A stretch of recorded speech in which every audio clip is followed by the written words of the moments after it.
Fala galera, sejam muito bem-vindos ao Reflexo. Hoje a gente está aqui com o Tarcísio Mota, vereador mais votado do Rio de Janeiro, professor e político filiado ao PSOL. Também é de Petrópolis. Tarcísio, pra gente é um prazer estar aqui com você hoje. Agradecer por você ter aceitado o convite, você foi super solícito com a gente. Muito obrigado por estar aqui hoje com a gente nesse dia lindo no Rio de Janeiro. Nada, eu é que agradeço. É sempre uma oportunidade boa poder estar falando, conversando sobre política, sobre a vida, trocando ideias. Parabéns pelo trabalho de vocês e eu é que agradeço. Muito obrigado. Tarcísio, como é que foi o início da sua vida? Você que nasceu em Petrópolis, veio para o Rio de Janeiro, começou como professor muito cedo. Como é que foi essa vida de sair de uma cidade relativamente não tão grande para vir para a capital do Rio de Janeiro? Pois é, eu vivi até os 18 anos em Petrópolis, né? Meus pais, né, são de Petrópolis, meu irmão, minha família toda é de Petrópolis. Eu sou filho de operários, né? Meu pai era peão de fábrica, minha mãe tomava conta de crianças no próprio bairro, mas eu ao longo do tempo eu decidi, tinha o sonho de me tornar professor de história. E em Petrópolis você não tinha universidade pública, né, nesse momento. Eu resolvi então fazer o vestibular e fiz o vestibular e passei para o vestibular para a UF, em Niterói. E aí tive que mudar de vida, né? Num primeiro momento eu ficava durante a semana até numa casa de uma tia no Lins de Vasconcelos, apesar de estudar em Niterói à noite. Depois mudei para uma república em Niterói e voltava todo final de semana para Petrópolis e tal. Depois eu comecei a ficar mais tempo aqui no Rio, porque essa coisa de ida e volta sempre era uma dificuldade. Mas foi um choque, né? Ou seja, em Petrópolis qualquer ônibus que você pegue é 15 minutos de um lado para o outro, né? Imagina um moleque de 18 anos, eu tinha vindo ao Rio de Janeiro 3 vezes na vida antes. Morar no Lins de Vasconcelos, ter que pegar um ônibus até a Praça 15, pegar a barca, andar até a UF, sair de lá 10 horas da noite, fazer o caminho inverso. Essa coisa da cidade grande foi um impacto muito grande na minha vida. Mas ao mesmo tempo era uma possibilidade de ampliar horizontes, né? Ou seja, à medida em que amplia o espaço, a escala também foi ampliando o horizonte, fazer faculdade, conviver com gente de tudo quanto é canto do estado do Rio de Janeiro, até do país, participar do movimento estudantil, ir para os encontros nacionais de história, isso tudo foi muito importante na minha vida, né? Então, essa mudança foi uma mudança difícil, né? Eu vinha de uma família, né, pobre e a possibilidade de falta de políticas de assistência estudantil já era uma realidade, embora eu tenha tido a sorte, eu tive uma bolsa de trabalho, ganhava meio salário mínimo para trabalhar na biblioteca da UF, tive uma bolsa do bandejão para poder pagar menos do bandejão. O bandejão era pago na UF naquela época. Então eu tive alguma política de assistência e tive a sorte de começar a trabalhar muito rapidamente, porque senão não teria dado certo, né? Meus pais não tinham como me sustentar fora da cidade e sem algum nível de trabalho. Mas eu fui dando essas sortes, né, de conseguir um trabalho aqui, um trabalho ali, uma bolsa aqui, uma bolsa de iniciação científica logo depois, e foi dando certo, né? No final das contas eu hoje sou graduado, mestre e doutor em História pela UF, com muito orgulho. Você então sempre esteve nesse meio de escolas públicas, faculdades públicas, você é professor de um colégio público, que é o Pedro II. Como que você vê o cenário das escolas públicas no Rio de Janeiro hoje, de antigamente para até agora, você um panorama? Olha, é muito curioso, porque é o seguinte, você tem eu diria que nós temos uma contradição, uma tensão. Do ponto de vista da estrutura e do investimento, é um caos. As escolas têm problemas estruturais nos prédios, falta equipamento, falta laboratório, falta pessoal, né? Muitas vezes os professores são obrigados, até por conta do baixo salários, acabam procurando isso também, a fazer duplas, triplas jornadas, faltam profissionais de educação além dos professores. Então, do ponto de vista estrutural, as escolas têm muitos e muitos problemas, falta investimento, de fato, na questão da educação pública para que ela seja de qualidade. Por outro lado, você tem profissionais muito comprometidos, né? Eu costumo dizer que ninguém decide ser professor no Brasil porque quer ser milionário, né? Você vai assim, qual é a profissão que eu vou escolher para ser rico? Vou ser professor. Isso não acontece. Uma pessoa decide ser professor porque ela vê uma chance de vida profissional, sim, mas também porque ela acha que isso vai ajudar a mudar o mundo, né? Eu tenho muito essa percepção. Isso faz com que os profissionais de educação sejam uma categoria muito comprometida com a sua profissão, né?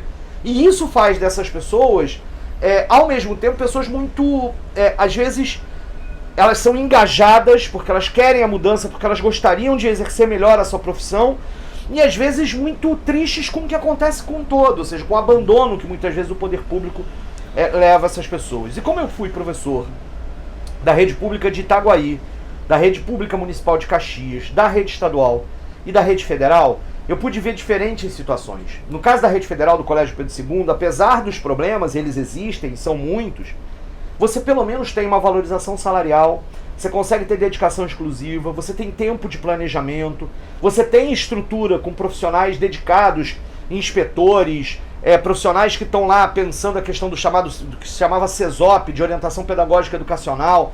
Você tem todo um sistema de apoio no chamado NIAP, tem várias coisas. NAPNE, porque NIAP é no município do Rio, que dão suporte a que a educação seja feita com qualidade. No Pedro II. No Pedro II. E ao mesmo tempo a gente vê muitas vezes a realidade aqui da rede municipal do Rio, que eu tenho acompanhado como vereador.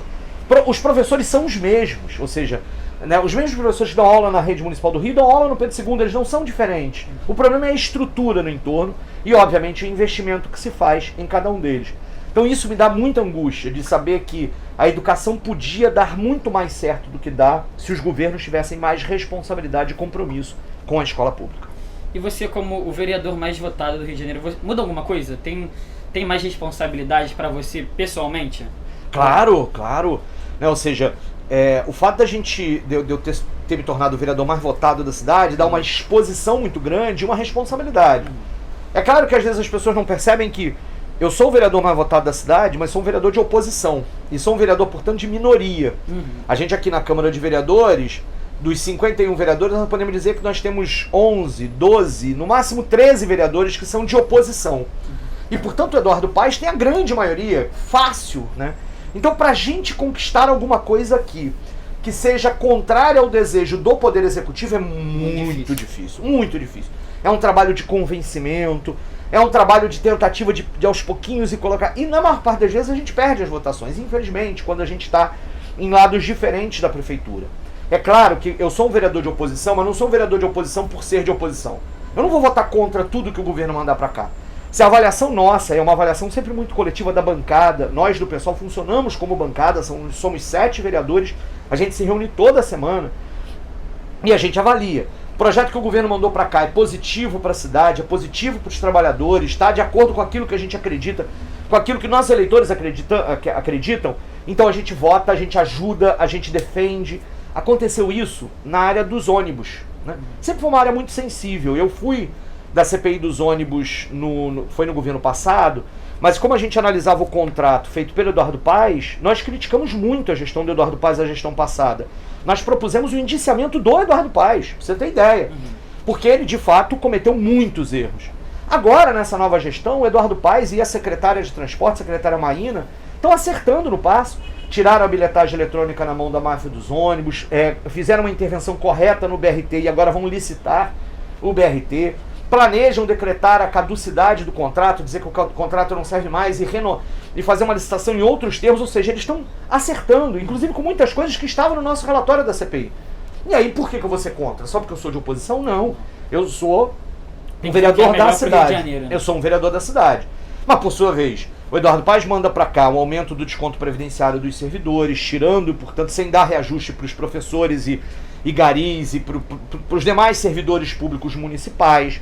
O Eduardo Paes manda para cá um projeto de revitalização do centro da cidade com muitas controvérsias. E a gente foi fazer o debate. Aprovou uma lei de liberdade econômica que, na nossa opinião, é uma complicação. No orçamento que ele mandou para cá, o dinheiro da venda da SEDAI não estava transparente. Então, nesses momentos, nós fizemos oposição e oposição firme ao Eduardo Paes. A política dele com os camelôs da cidade é uma política confusa, porque em determinados momentos ele quer regulamentar e dar direitos, em outros momentos ele reprime, como está fazendo com os camelôs da Praça Nelson Mandela, que não resolve o problema ali em Botafogo neste momento.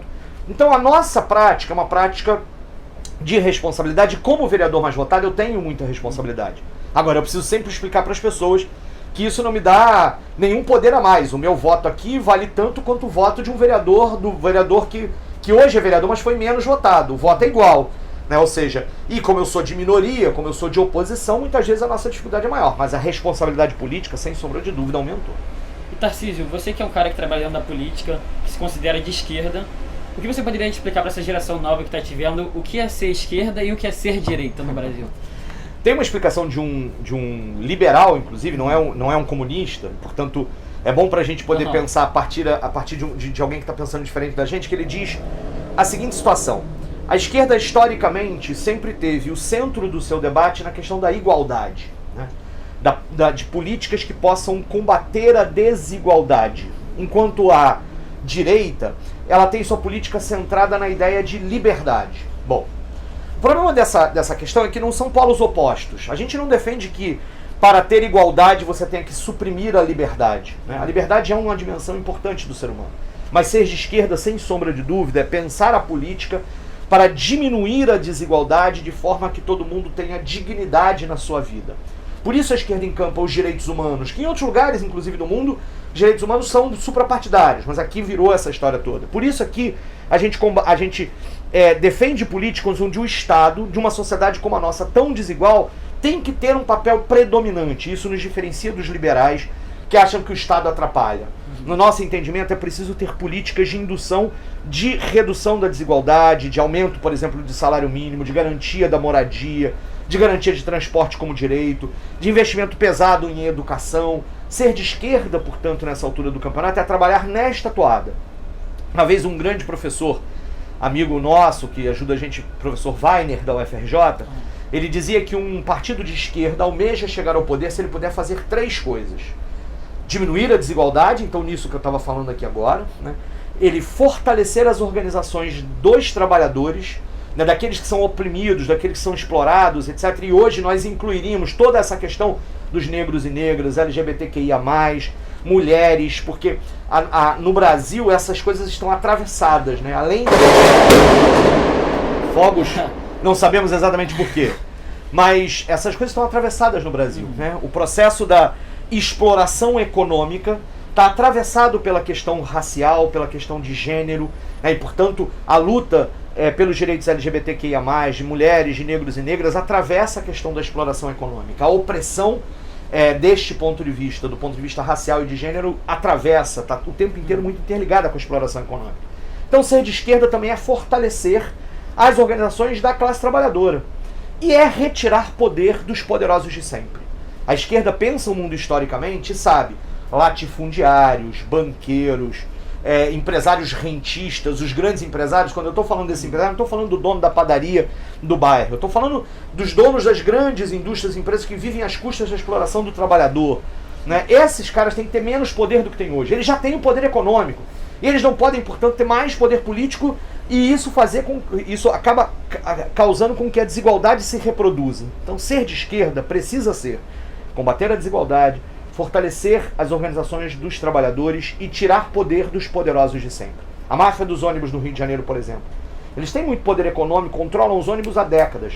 Eles precisam perder poder político também. Então, ser de esquerda é defender que as organizações da classe trabalhadora possam ser mais ouvidas, os conselhos de participação popular, né, dar poder à sociedade civil, pensar mecanismos de fortalecimento da democracia direta.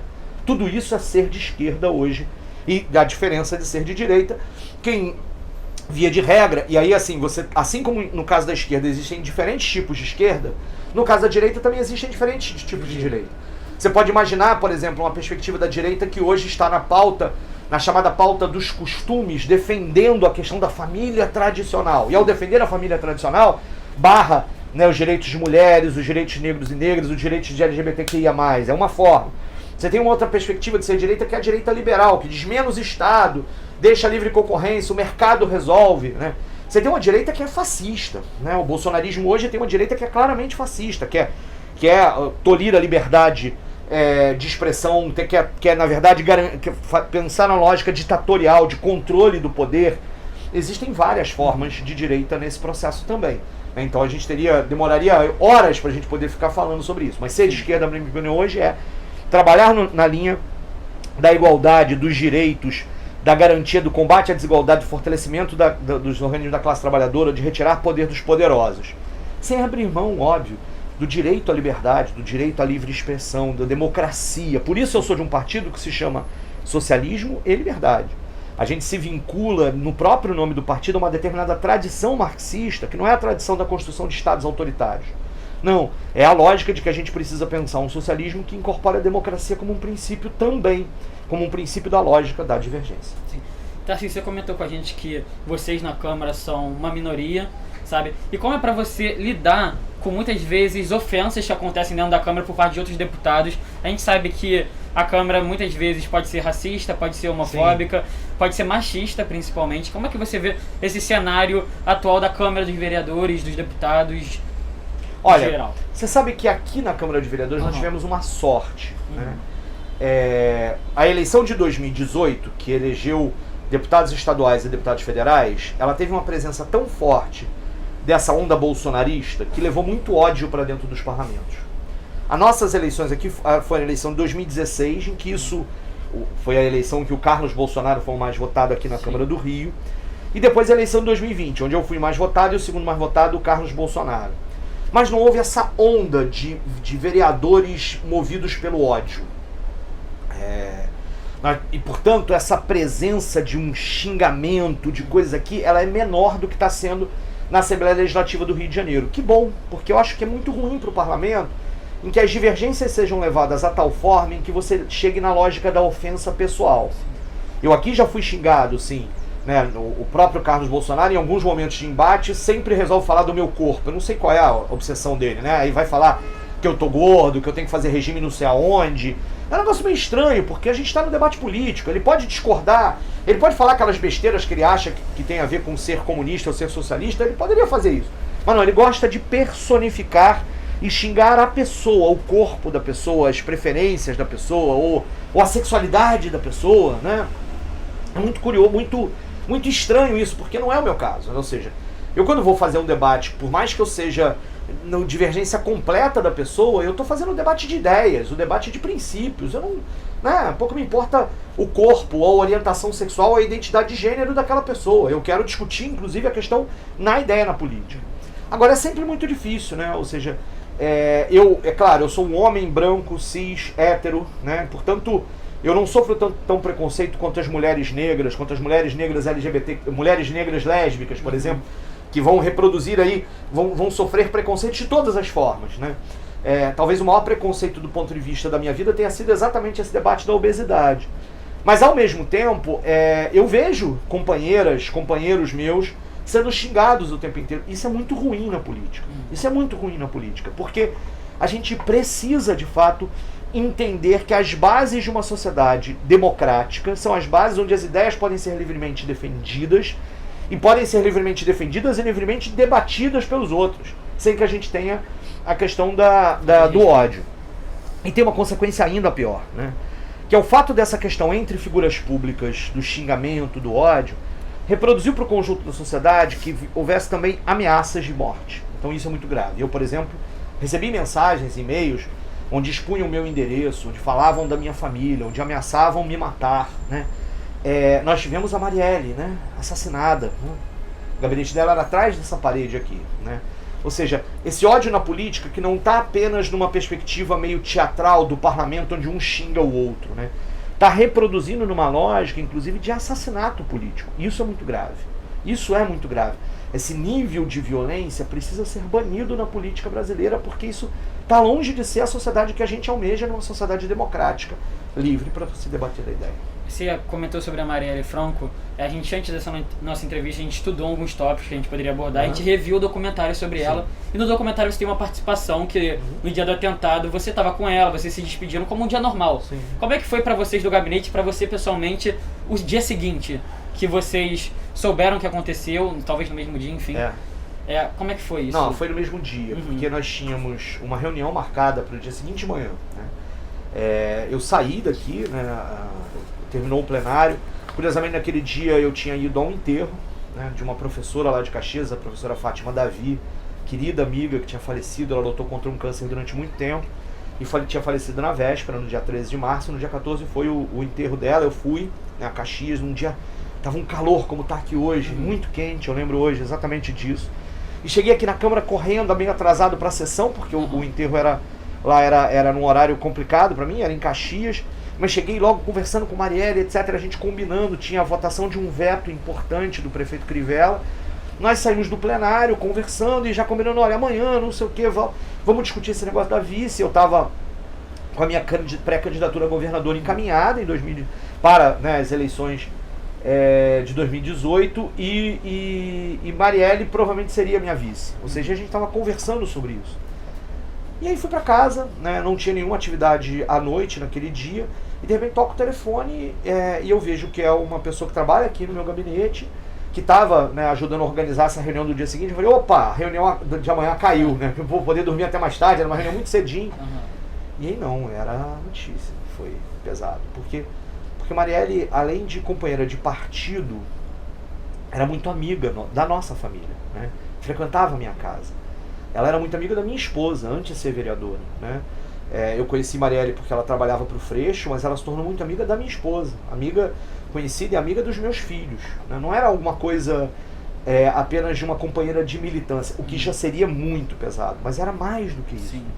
Dar a notícia para minha esposa, eu lembro que ela estava cozinhando, eu fui falar com ela e como é que eu falo nessas coisas, e ela perdeu o chão, a gente não sabia o que fazer, e aí a notícia começou a correr, começam pessoas a ligar, chegar na minha casa e a gente resolve sair, a gente não acredita no que está acontecendo até ir para o lugar.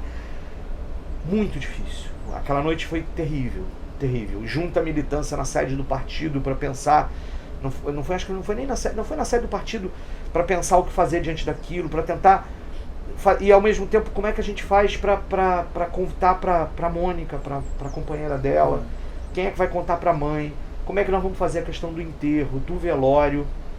Eu me lembro de ir para o IML para ajudar nas coisas, na tratativa no dia seguinte, e ligar para o presidente Jorge Filipe, presidente da Câmara, para que a gente pudesse ter a Câmara dos Vereadores para velar o corpo dela. Gente, era uma loucura, porque ninguém esperava.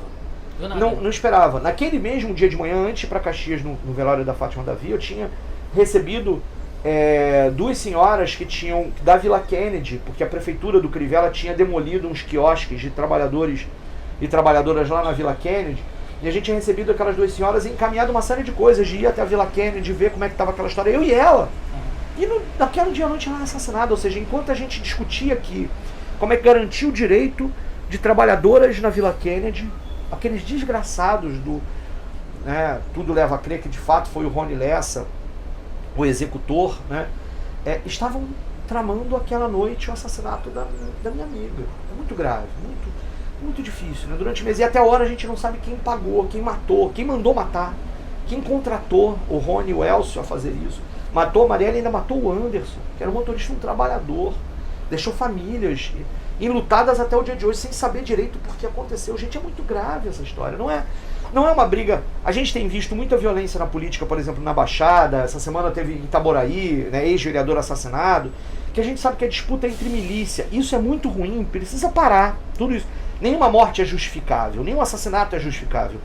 Mas nota, no caso da Marielle, é um crime de ódio na política. É um crime de ideias, não é disputa de território. Não é disputa de interesse econômico. É uma tentativa de matar e amedrontar uma ideia. Isso é terrorismo. Em outros lugares, o nome disso é terrorismo. Você vai criar um atentado político para tentar para fazer medo nas pessoas que defendem determinadas ideias. Isso é muito grave. Só que eles não esperavam a reação que teve, né? Eu acho que, seja lá onde eles conversaram, com quem conversaram os mandantes, eles não imaginavam a força da figura, da imagem da Marielle, né? No tempo em que nós vivemos, né? Mulher, negra, favelada, lésbica, comunista, a quantidade de gente que veio pra rua, o símbolo que ela se tornou, porque eles tentaram matar uma ideia e, na verdade, as sementes se espalharam e continuam a se espalhar. Eu preferia ter minha amiga comigo do que isso tivesse acontecido. Eu não tenho nenhuma dúvida disso. Mas, ao mesmo tempo, o que nos resta para dizer que esses caras eles foram bem sucedidos em assassinar, em executar a Marielle, mas eles perderam porque o objetivo deles era nos botar medo. E nós seguimos na luta. E muito mais gente veio para a luta depois disso. Então eles perderam.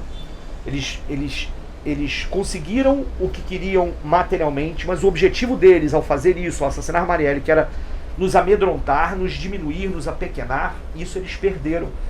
É a ponta que eu digo assim, que eles tenham na cabeça deles o tempo inteiro isso. A gente errou, e errou mesmo, errou porque matou, e errou porque calcularam mal, e se deram mal, porque a gente segue na luta, porque a gente não arredou pé, porque eles não nos entendem, porque eles não nos conhecem, porque eles são uma coisa que precisa ser banida na política exatamente porque não entendem essa questão da diferença, da divergência.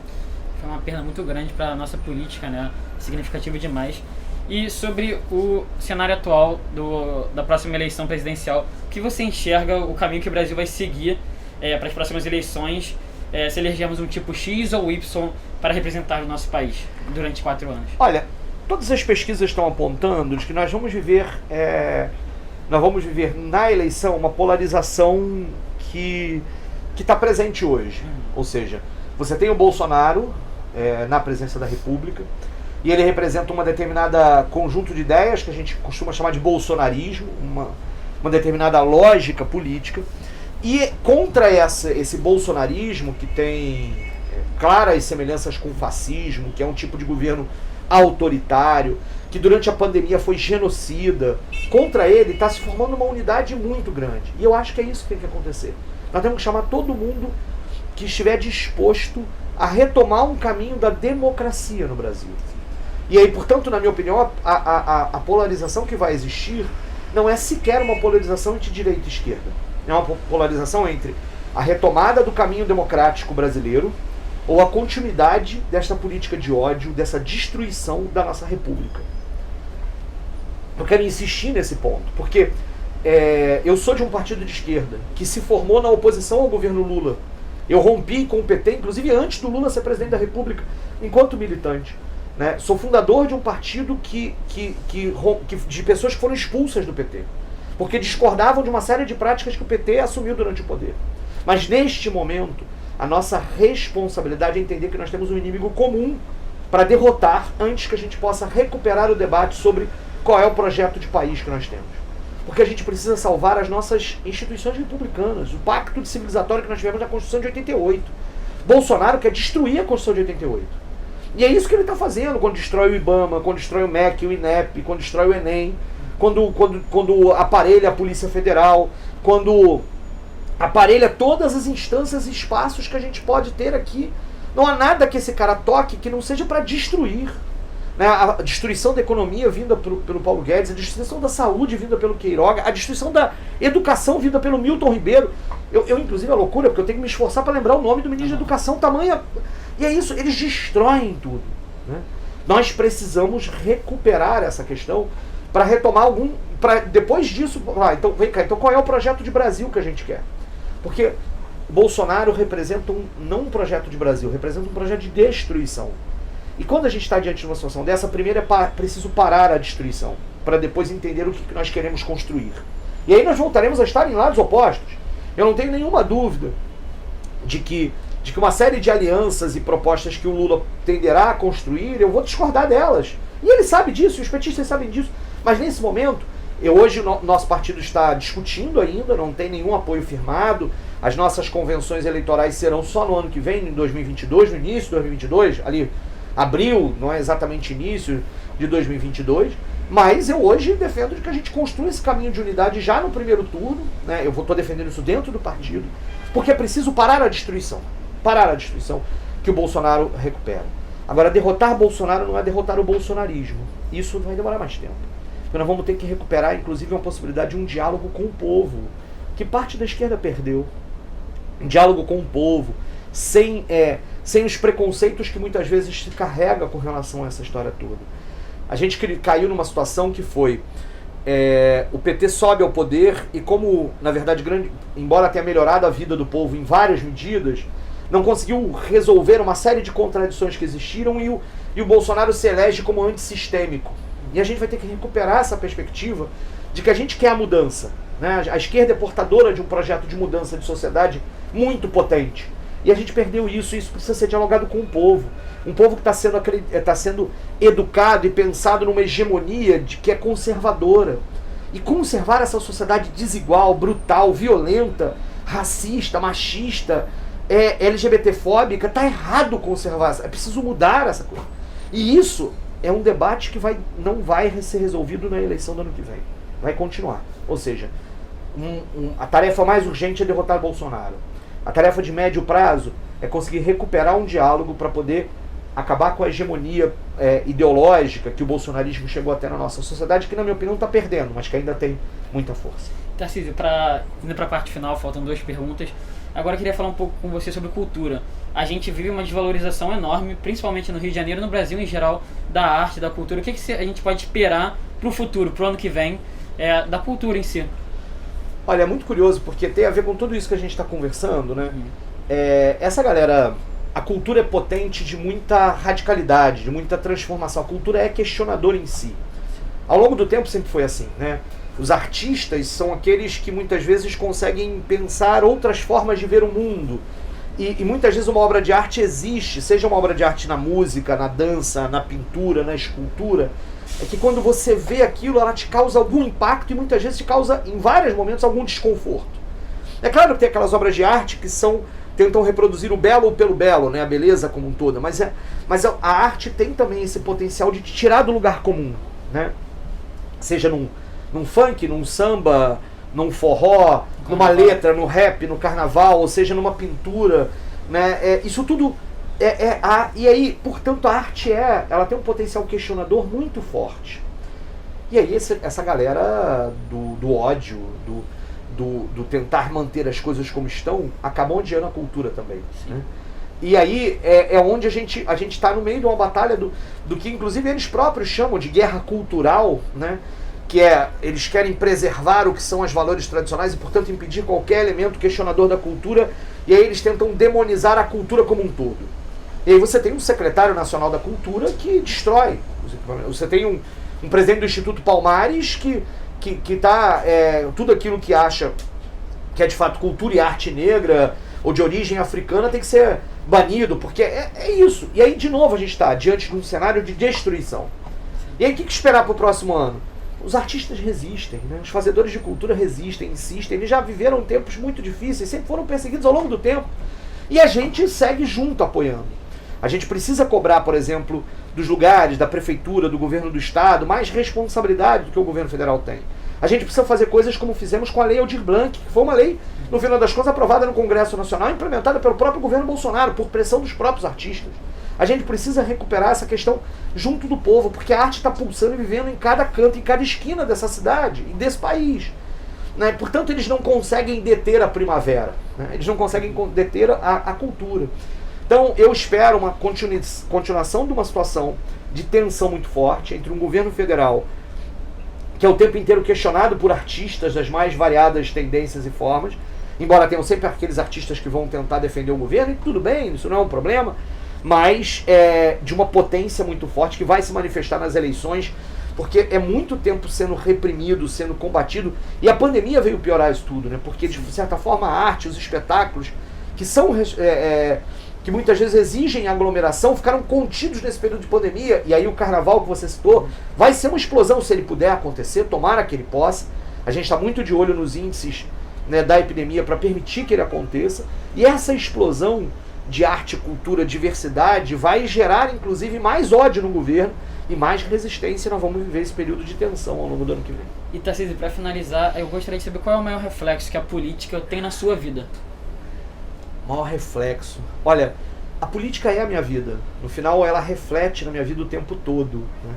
Ela vai refletir na minha vida, na minha opção de ser vereador, de ser figura pública, mas ela vai refletir nas minhas práticas, até mesmo no meu cotidiano, de como eu educo minha filha, como eu educo meu filho, de como eu lido com a minha companheira, né? Como é que eu lido com os meus filhos como um todo, como é que eu lido com os meus vizinhos.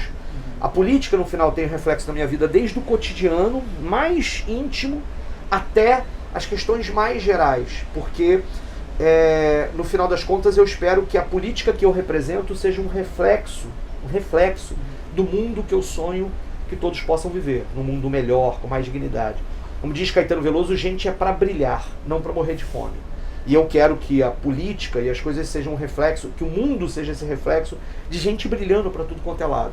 Não morrendo de fome, ou sendo assassinado, ou sendo vítima dessas políticas de ódio todo. Brilhar, brilhar, brilhar. Isso, para mim, é o mais importante. E é isso. Você está no Reflexo. Vou te contar.